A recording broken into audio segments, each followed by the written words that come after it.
Zdravo! U prošlom videu pričali smo o značaju infografika i kako se one prave.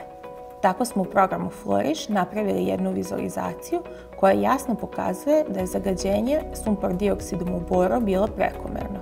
Sada ću vam pokazati još jedan koristan program, Canvu.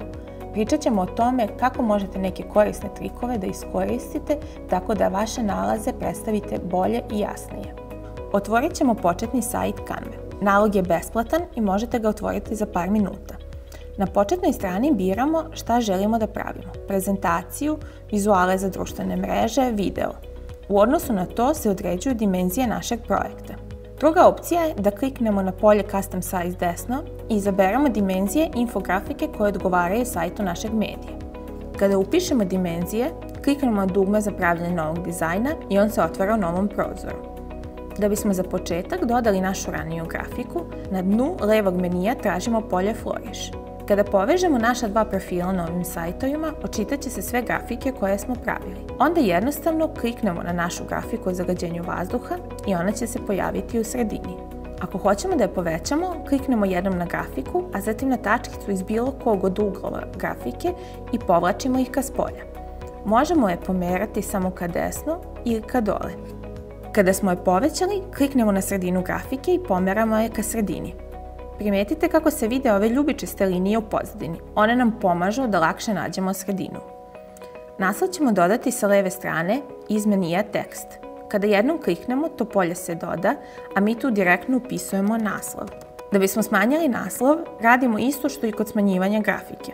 Ako želimo da bude centriran na levo, a ne ka sredini kao sad, onda u gornjem meniju kliknemo na opciju za poravnanje.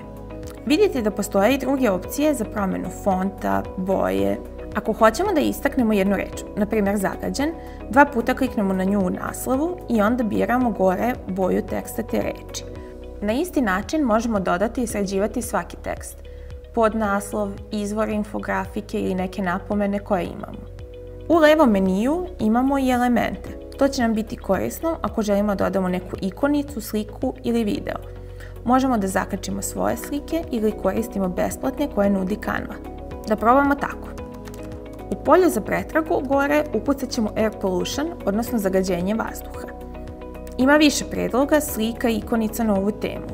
Kada izaberemo jednu ikonicu koju želimo, kliknemo na nju i ona će se pojaviti na sredini grafike. Možemo je smanjivati, kao što smo smanjivali i druge elemente, i pomeriti je u slobodan ugao. Sa leve strane vidimo kako se očitavaju njene boje. Klikom na prvu ikonicu možemo da promenimo boju. U meniju Uploads se nalaze slike koje smo sami zakačili i možemo ih koristiti ili izabrati neke iz menija Photos ispod. Evo jednog primjera. Vratimo se u meni Elements i scrollujemo do dna. Tu vidimo deo sa ramovima, odnosno frames.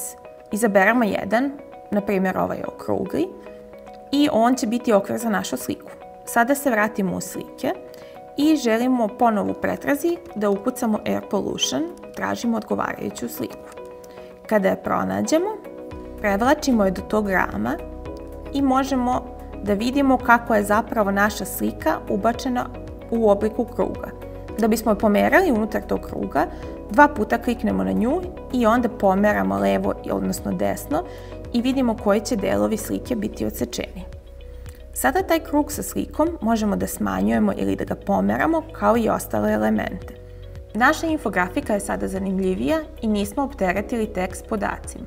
Objavit ćemo je klikom na polje Share, gore desno, i tu biramo gde ćemo je objaviti, odnosno kome ćemo je poslati. Počeli smo od analiziranja podataka, izvlačili smo zaključke, a sada imamo i infografiku koja jasno prati naš tekst.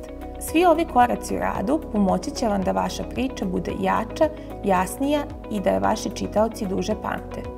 Ako ste do sada propustili, u drugim videima na našem kanalu pogledajte kako podatke možete analizirati i sređivati. Pozdrav!